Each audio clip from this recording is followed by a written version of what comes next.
Hello, എല്ലാവർക്കും പുതിയ വ്ലോഗിലേക്ക് സ്വാഗതം. Welcome back to my serene space. അപ്പോൾ എല്ലാവരും സുഖമായിട്ടിരിക്കുന്നു എന്ന് വിചാരിക്കുന്നു. ഞങ്ങളിവിടെ സുഖമായിട്ടിരിക്കുന്നു കേട്ടോ. ഇന്നിപ്പോൾ രാവിലെ തന്നെ ഒരു ടെമ്പിൾ വൈബാണല്ലേ. നമ്മൾ നാട്ടിലുള്ള സമയത്തൊക്കെ ഈ ഒരു വൈബ് മിസ് ചെയ്യാതെ എപ്പോഴും ശ്രദ്ധിക്കാറുണ്ട് കേട്ടോ. മിക്കവാറും ദിവസങ്ങളിൽ ഞങ്ങൾ അമ്പലത്തിൽ പോകാറുണ്ട്. എന്തായാലും ഷൈച്ചേട്ടനും ലീവായിരിക്കുമല്ലോ, അപ്പം പിന്നെ വലിയ തിരക്കുകളൊന്നും ഉണ്ടാവില്ല. അങ്ങനെ നമ്മുടെ തലയോലപ്പറമ്പിൽ അടുത്തുള്ളൊരു ക്ഷേത്രമാണ് തൃക്കയിൽ കാർത്തിയായനി ക്ഷേത്രം. അപ്പോൾ ഇതിപ്പോൾ ഞങ്ങൾ തലേദിവസം നമ്മൾ പോരുന്നതിൻ്റെ തലേദിവസം കുറച്ച് സ്ഥലങ്ങളിലൊക്കെ പോയി. അതിൽ രാവിലെ പോയത് ആമയുടെ ക്ഷേത്രമാണ്. അപ്പോൾ അതിൻ്റെ അടുത്ത് നിന്നിട്ടാണ് അവിടെ ഒരു ഫോട്ടോ കണ്ടത്. ഇത് കേട്ടോ, ഈ ഫോട്ടോ. അപ്പോൾ അമ്പലത്തിൻ്റെ ഇവിടെ നിന്ന് ഫോട്ടോ എടുക്കാൻ ശരിക്കും മിസ്സായി പോയിട്ടോ. പിന്നെ എടപ്പള്ളി പള്ളിയിൽ പോയി അന്ന് ഈവനിങ്ങിൽ. അപ്പോൾ അതിൻ്റെ ഫോട്ടോയും കൂടെയാണ് കണ്ടത് കേട്ടോ. ഇത് നമ്മളെപ്പോഴും സാധനങ്ങൾ വാങ്ങിച്ചുകൊണ്ട് വരുന്നത് ഇപ്പം ഞാൻ കാണിക്കാൻ പോകുന്ന വറവ് കട എന്ന് പറഞ്ഞ കടയിൽ നിന്നാണേ. ഇത് പൊന്നുരുന്നി വൈറ്റില ആ ഭാഗത്താണുള്ളത്. അപ്പോൾ ഇത് ചില ആൾക്കാർക്കൊക്കെ, ആ ഭാഗത്തുള്ള ആൾക്കാർക്കൊക്കെ അറിയാൻ പറ്റും. നല്ല സാധനങ്ങളാണ് കേട്ടോ. ഇവിടെ ചെന്നൈയിലാണെങ്കിലും ഇവിടെ നിന്ന് ചിപ്സ്, നമ്മുടെ കായുപ്പേരിയൊക്കെ കൊണ്ടുവന്ന് കഴിയുമ്പോൾ എല്ലാവർക്കും ഭയങ്കര ഇഷ്ടമാണ് കേട്ടോ. ഇത് ശരിക്കും ഇത്രയും രുചികൾ ഇത് ഞങ്ങൾ കഴിച്ചിട്ടില്ല എന്നൊക്കെ അവർ പറയുമേ. ഇവിടെ ചെന്നൈയിലുള്ള ആൾക്കാർ, ഇവിടെ കിട്ടുന്നത് ചിലപ്പം വെളിച്ചെണ്ണയുടെ വ്യത്യാസം എന്താണെന്നറിയില്ല. പക്ഷേ ആ കടയിലെ ഒട്ടുമിക്ക സാധനങ്ങൾ നല്ല ടേസ്റ്റ് ആട്ടോ. അവർ വെറൈറ്റി ആയിട്ടുള്ള സാധനങ്ങളൊക്കെ ഉണ്ടാക്കും. ഞങ്ങൾ നാട്ടിലുള്ളപ്പോൾ വെറൈറ്റി സാധനങ്ങളൊക്കെ പരീക്ഷിക്കാറുണ്ട്. ഇതുപോലെ ചേമ്പ് വറുത്തത്, ചേന വറുത്തത്, ബീറ്റ്റൂട്ട്, അങ്ങനെ കുറേ സാധനങ്ങൾ കിട്ടും കേട്ടോ ഇവിടെ. പക്ഷെ കൊണ്ടുപോകാനായിട്ട് അതൊന്നും വാങ്ങിക്കാറില്ല. കായുപ്പേരിയാണ് ഇവിടുന്ന് മെയിനായിട്ട് വാങ്ങിക്കുന്നത് കേട്ടോ.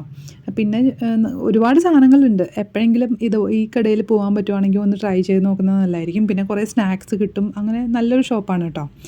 അപ്പോൾ അതൊക്കെ കഴിഞ്ഞ് നമ്മൾ ഒരു സന്ധ്യ ആയപ്പോഴേക്കും വീട്ടിലെത്തി. അത് കഴിഞ്ഞിട്ട് എൻ്റെ പാക്കിങ് കൂടെ തീർത്ത് പിറ്റേ ദിവസം രാവിലെ തന്നെ നമ്മൾ ചെന്നൈക്ക് വിട്ടു കേട്ടോ. അപ്പോൾ സൺഡേ ആണ്, അതുകൊണ്ട് തന്നെ വലിയ തിരക്കൊന്നും ഉണ്ടാവില്ല രാവിലെ ആ ഒരു സമയത്ത്. അപ്പോൾ മാക്സിമം നമ്മൾ കേരളം കവർ ചെയ്ത് പാലക്കാട് വിട്ട് കഴിഞ്ഞാൽ പിന്നെ സൂപ്പർ ഹൈവേസ് ആണ്, കുറച്ചും കൂടെ വീതിയുള്ള നാഷണൽ ഹൈവേസ് ആണ്. നമുക്ക് ഈസി ആയിട്ട് ഓടിച്ച് പോരാൻ പറ്റും. അത് വരെയാണ് കുറച്ച് ഇടയ്ക്കിടയ്ക്ക് ഇങ്ങനെ വീതി കുറഞ്ഞ റോഡായതുകൊണ്ട് കുറച്ച് ബുദ്ധിമുട്ടാണ്. അപ്പോൾ ആ സമയം മോർണിംഗ് ടൈമിൽ വലിയ തിരക്കില്ലാത്ത സമയത്ത് നമുക്ക് പെട്ടെന്ന് കവർ ചെയ്താൽ നമുക്ക് മാനസികമായിട്ടൊരു ടെൻഷൻ ഉണ്ടാവില്ല. നമുക്ക് ഇന്ന് തന്നെ എത്തണമല്ലോ അവിടെ, അല്ലെങ്കിൽ പിന്നെ ലേറ്റ് ആവുകയാണെങ്കിൽ നമ്മൾ എവിടെയെങ്കിലും സ്റ്റേ ചെയ്യേണ്ടി വരും. അപ്പോൾ അതും ഒരു പ്ലാൻ ബി ആയിട്ട് നമ്മുടെ കയ്യിൽ ഉണ്ടാവും. എന്നാലും ഇന്ന് തന്നെ എത്താം എന്നാണ് നമ്മൾ വിചാരിക്കുന്നത് കേട്ടോ. അപ്പോൾ അങ്ങനെ ഓടിച്ച് പോവുകയാണ്. നാട്ടിൽ കൂടെ ഈ മോർണിംഗ് സമയത്ത് വണ്ടി ഓടിച്ചിങ്ങനെ പോകുമ്പോൾ ഒരു പ്രത്യേക സുഖമാണ് കേട്ടോ. എന്താണെന്ന് വെച്ചാൽ നമ്മുടെ റോഡിൻ്റെ ഭംഗി തന്നെയാണ്. അപ്പുറവും ഇപ്പുറവും നിറയെ നല്ല നല്ല മരങ്ങളും, കാണാനൊരു പ്രത്യേക ഭംഗി തന്നെയാണ് കേട്ടോ നമ്മുടെ നാട്. അത് നമ്മൾ ഇങ്ങനെ പോകുമ്പോൾ നമ്മൾ മനസ്സിൽ ഒരാൾ പോലും വിചാരിക്കാതെ ഉണ്ടാവില്ല എന്ന് എനിക്ക് തോന്നുന്നു. നമ്മുടെ നാട് എന്ത് ഭംഗിയല്ലേ കാണാനായിട്ടെന്ന് ഓർത്തിട്ടുണ്ടാവും.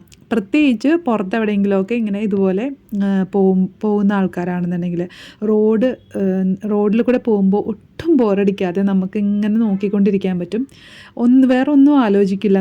നമ്മൾ ആ കാഴ്ചകളും കണ്ട് എൻജോയ് ചെയ്തിരിക്കാനായിട്ട് ഒരു പ്രത്യേക രസമാണ്. എനിക്കിങ്ങനെ കാറിലിരിക്കുന്നതിലും ഏറ്റവും ഇഷ്ടം KSRTC ബസ് ഉണ്ടല്ലോ, അതിലിരിക്കുന്നതാണ് കേട്ടോ. പണ്ട് ഞാൻ കോതമംഗലത്ത് വർക്ക് ചെയ്യുന്ന സമയത്ത് അവിടെ ഒരു പ്രൈവറ്റ് ബാങ്കിലായിരുന്നു ഞാൻ കുറച്ച് നാൾ വർക്ക് ചെയ്തത്. അപ്പം ഞാൻ മൺഡേയ്സൊക്കെ രാവിലെ പോകുമ്പോൾ നല്ല രസമാണ് കേട്ടോ. ആ ഒരു 1.5 മണിക്കൂർ പോകുന്നത് അറിയില്ല, ഇങ്ങനെ വൈബ് പിടിച്ചിരിക്കാനായിട്ട്. അപ്പോൾ അതാ പറഞ്ഞ് വന്നപ്പോഴേക്കും ഉച്ചയായി കേട്ടോ. ഞങ്ങൾ ബ്രേക്ക്ഫാസ്റ്റൊക്കെ കഴിഞ്ഞു. അത് കഴിഞ്ഞ് പിന്നെയും കുറേ പോന്നു. ഉച്ചയ്ക്ക് ഒരു സ്ഥലത്ത് കയറി ബിരിയാണി കഴിക്കുകയാണ്. അപ്പോൾ നമുക്ക് ഈ പോകുന്ന സമയത്ത് എപ്പോഴും പോകുന്നതുകൊണ്ട് നമുക്ക് കുറച്ച് റെസ്റ്റോറൻറ്റ്സൊക്കെ അറിയാം. അപ്പോൾ അതൊക്കെ വെച്ചിട്ടാണ് നമ്മൾ മാനേജ് ചെയ്യുക. അല്ലെങ്കിൽ നമ്മൾ മാപ്പിൽ നോക്കി അങ്ങനെ വിശക്കുന്ന സമയത്ത് അതൊക്കെ അഡ്ജസ്റ്റ് ചെയ്തിട്ടാണ് റെസ്റ്റോറൻറ്റ്സൊക്കെ കണ്ടുപിടിക്കുക കേട്ടോ. അപ്പോൾ അത്യാവശ്യം റെസ്റ്റോറൻറ്റ്സ് ഉണ്ട്, നല്ല നല്ല റെസ്റ്റോറൻറ്റ്സ്. പിന്നെ വാഷ്റൂമും കൂടെ നല്ലതുള്ളതിൽ മാത്രമേ കയറുള്ളൂ. അപ്പോൾ പിന്നെ നമുക്ക് ആ ഒരു ബുദ്ധിമുട്ടുണ്ടാവില്ലല്ലോ. അത്യാവശ്യം നല്ല ഹൈഡ്രേറ്റഡ് ആയിട്ട് തന്നെയാണ് കേട്ടോ വണ്ടിയിലിരിക്കുക. അപ്പോൾ ട്രാവലിംഗ് എന്ന് പറഞ്ഞിട്ട് വെള്ളം കുടിക്കാതിരിക്കുന്ന പരിപാടി ഇല്ല. നമ്മൾ ബ്രേക്ക്ഫാസ്റ്റ് കഴിഞ്ഞ് ലഞ്ച്, പിന്നെ ഒരു ചായ, അതിനൊക്കെ കയറുന്നതെല്ലാം നല്ലൊരു വാഷ്റൂം ഫെസിലിറ്റി ഉള്ള സ്ഥലത്ത് മാത്രമേ നമ്മൾ കയറുള്ളൂ. അതൊന്ന് ശ്രദ്ധിച്ചു കഴിഞ്ഞാൽ നമുക്ക് ട്രാവലിങ്ങിൻ്റെ വലിയ ബുദ്ധിമുട്ടുണ്ടാവില്ല എന്ന് എനിക്ക് തോന്നുന്നു. നല്ല വെയിലാണ് കേട്ടോ, കണ്ണ് പൊട്ടുന്ന വെയിൽ എന്നൊക്കെ പറയില്ലേ, നട്ടപ്ര വെയിലാണ്. അപ്പോൾ ഈ സൺഗ്ലാസ് ഇല്ലാതെ നമുക്ക് വണ്ടിയിൽ ഇരിക്കുക എന്നുള്ളത് ഭയങ്കര ബുദ്ധിമുട്ടാണ്. നേരെ നോക്കാൻ തന്നെ പറ്റില്ല കണ്ണിൽ. നമുക്കിങ്ങനെ ശരിക്കും വെളിച്ചടിച്ചിട്ടേ നമുക്ക് കണ്ണുവേദന എടുക്കും.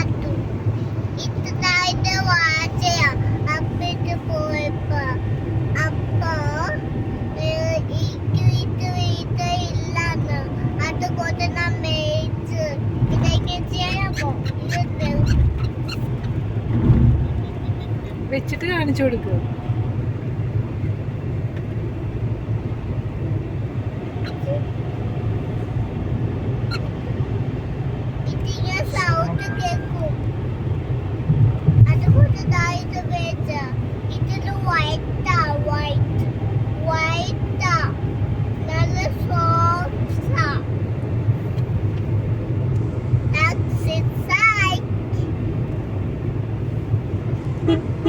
പാറുവിൻ്റെ ഇതേപോലത്തെ കൊച്ചു വർത്തമാനങ്ങളൊക്കെ കേട്ടാണ് കേട്ടോ ഞങ്ങൾ ഇരിക്കുന്നത്. അവളുടെ സംസാരം വന്നപ്പോൾ ഞാൻ പെട്ടെന്നൊന്ന് സ്റ്റോപ്പ് ചെയ്തതാണ് കേട്ടോ എൻ്റെ കത്തി. അപ്പോൾ ഞങ്ങൾ ഈവനിങ് ആയപ്പോഴേക്കും എവിടെയാണ് എത്തിയതെന്ന് എനിക്ക് ശരിക്കും ഓർമ്മയില്ല. എന്തായാലും നമുക്ക് ചെറിയൊരു മഴയൊക്കെ കിട്ടി. അങ്ങനെ കാര്യമായിട്ട് പെയ്തില്ല, എന്നാലും ചെറുതായിട്ട് പെയ്തു കേട്ടോ. അപ്പം ഞാൻ ചുമ്മാ ഒന്ന് വീഡിയോ എടുത്തതാണ്.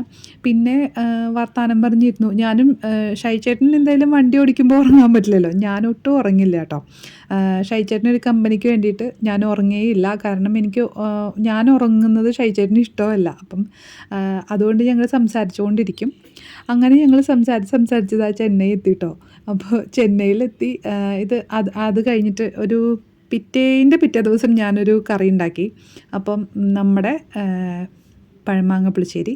അപ്പോൾ അതിൻ്റെ വീഡിയോ ആണ് കേട്ടോ. നമ്മളന്ന് വൈക്കത്ത് പോയി വന്നപ്പം ചട്ടി വാങ്ങിച്ചില്ല, അതിലൊരു ചട്ടിയാണിത്. കുഞ്ഞൊരു ചട്ടി.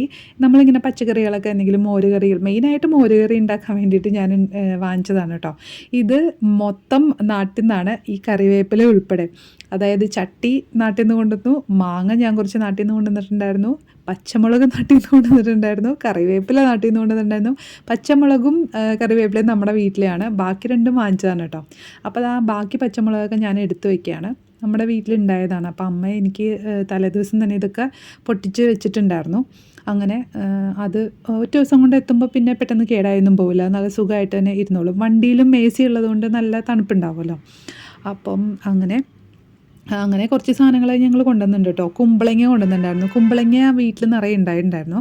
അപ്പോൾ 2 കുമ്പളങ്ങ അച്ഛനെടുത്ത് വെച്ചിട്ടുണ്ട്. ഞാൻ 2 വേണമെന്ന് ചോദിച്ചാൽ അപ്പോൾ അച്ഛൻ പറഞ്ഞു കുമ്പളങ്ങ ചീത്താവില്ല, കുമ്പളങ്ങ അങ്ങനെ തന്നെ വെക്കുക, അതായത് മാറ്റിയും തിരിച്ചും വെക്കരുത്, താഴെ മുട്ടിയിരിക്കുന്ന ഭാഗം അത് തന്നെയായിട്ട് ഒരനക്കാതെ വെച്ച് കഴിഞ്ഞാൽ കുറച്ച് നാളിരുന്നോളൂ എന്ന് പറഞ്ഞു. അങ്ങനെ ഞാൻ 1 വെച്ചിട്ടുണ്ട്, അല്ല 2 വെച്ചിട്ടുണ്ട്. അപ്പം ഇത് 2 അങ്ങനെ ഇരിക്കും എന്നുള്ളൊരു വിശ്വാസത്തിലാണ് കേട്ടോ ഞാനിരിക്കണേ. എന്തായാലും അച്ഛൻ പറഞ്ഞ സ്ഥിതിക്ക് അങ്ങനെ ഒന്ന് ട്രൈ ചെയ്ത് നോക്കാമെന്ന് വിചാരിച്ചു. ഫ്രിഡ്ജിൽ 2 കൂടെ വെക്കാന്നുള്ളത് പറ്റില്ല, കാരണം അത്യാവശ്യം വലിയ കുമ്പളങ്ങയാണ്, നമ്മുടെ ഫ്രിഡ്ജിൽ അത്രയൊന്നും സ്ഥലം ഉണ്ടാവില്ല. അങ്ങനെ ഞങ്ങളുടെ ഈ ഒതുക്കൽ പരിപാടികളൊക്കെ ഇങ്ങനെ ചെയ്തുകൊണ്ടിരിക്കുകയാണേ. നമ്മൾ വന്ന് 2 ദിവസത്തേക്ക് അത്യാവശ്യം നല്ല രീതിയിൽ ക്ഷീണം ഉണ്ടാവും. ഒന്നാമതേ നാട്ടിൽ നിന്ന് വന്നതിൻ്റെ ഒരു വിഷമം ഉണ്ടാവും, അത് ക്ഷീണമായിട്ട് പുറത്ത് വരും. അതുകൂടാതെ ട്രാവൽ ചെയ്ത് വന്നതിൻ്റെ ഒരു ക്ഷീണം ഉണ്ടാവും. പിന്നെ ഇവിടെ നല്ല ചൂടാണ്. അപ്പം നാട്ടിലെ കാലാവസ്ഥ ഇവിടെയും തമ്മിൽ നല്ല വ്യത്യാസമുണ്ടല്ലോ. അവിടെ നിന്ന് ഇത്രയും ചൂടിലേക്ക് വന്നു കഴിയുമ്പം നമ്മുടെ ശരീരം ഭയങ്കര 2 ദിവസം എടുക്കൂട്ടോ അഡ്ജസ്റ്റ് ചെയ്യാനായിട്ട്. അപ്പം നല്ല ക്ഷീണവും ഉണ്ടാവും, നമുക്കൊന്നും ചെയ്യാൻ തോന്നുന്നുണ്ടാവില്ല കേട്ടോ. അതുകൊണ്ട് പിറ്റേ ദിവസം ഞാൻ കാര്യമായിട്ടൊന്നും അങ്ങനെ ചെയ്തില്ല, എന്തൊക്കെയോ തട്ടിമുട്ടി ഉണ്ടാക്കി. അതിൻ്റെ പിറ്റേ ദിവസമാണ് പാറുവിന് മാമ്പഴക്കറി എന്നാണ് അവൾ പറയണത്. മാമ്പഴക്കറി വേണമെന്ന് പറഞ്ഞിട്ട് ഞാൻ ഉണ്ടാക്കിയതാണ് കേട്ടോ. അപ്പോൾ ഇത് മാമ്പഴം ഇതാണ്, മൂവാണ്ടനാണ് കേട്ടോ. അപ്പോൾ ഞാനിത് പഴുക്കാത്തത്, അതായത് ചെനച്ച് അത്യാവശ്യം പഴുക്കുന്ന ഭാഗത്തിലിരിക്കുന്നത് ഞാൻ കൊണ്ടുവന്നിട്ടുണ്ടായിരുന്നു. ഇത് വാങ്ങിച്ചതാണ്, നാടൻ മാമ്പഴം കിട്ടുന്ന കടയുണ്ട്, അപ്പോൾ അവിടെ നിന്ന് വാങ്ങിച്ചതാണ് കേട്ടോ. അപ്പോൾ അത് പാറുവിന് ചോറ് കൊടുക്കുന്നതാണ്. പപ്പടവും മാമ്പഴക്കറിയും ചോറുമാണ് അവളുടെ ഫേവറേറ്റ് കേട്ടോ. മാമ്പഴമൊക്കെ തീർന്നാൽ അറിയാതെ പാറു ഇപ്പോഴും ചോദിച്ചുകൊണ്ടിരിക്കുകയാണ് മാമ്പഴക്കറി എന്താ അമ്മ വെക്കാത്തതെന്ന്. അപ്പോൾ അത്രയൊക്കെ ഉള്ളൂ കേട്ടോ ഇന്നത്തെ വീഡിയോ. അപ്പോൾ നമ്മുടെ നാടിൻ്റെ കൊണ്ടുവന്ന കുറേ സാധനങ്ങളും അതിൻ്റെ നാടിൻ്റെ മിസ്സിങ്ങും ഒക്കെ ആയിട്ട് ഇന്നിപ്പം മൊത്തം മിസ്സിങ്ങിൻ്റെ കഥകളാണ് നമ്മൾ കേട്ടത്. നമ്മളെന്തായാലും ചെന്നൈയിൽ വന്നില്ല. ഇനിയിപ്പോൾ ചെന്നൈ വിശേഷങ്ങളൊക്കെ ആയിട്ട് നമുക്ക് പുതിയ വ്ളോഗിലൂടെ നമുക്ക് കാണാം കേട്ടോ. അപ്പോൾ ഇന്നത്തെ വീഡിയോ ഇത്രയേ ഉള്ളൂ. എല്ലാവർക്കും താങ്ക് യു, സപ്പോർട്ട് ചെയ്യുക. ബൈ.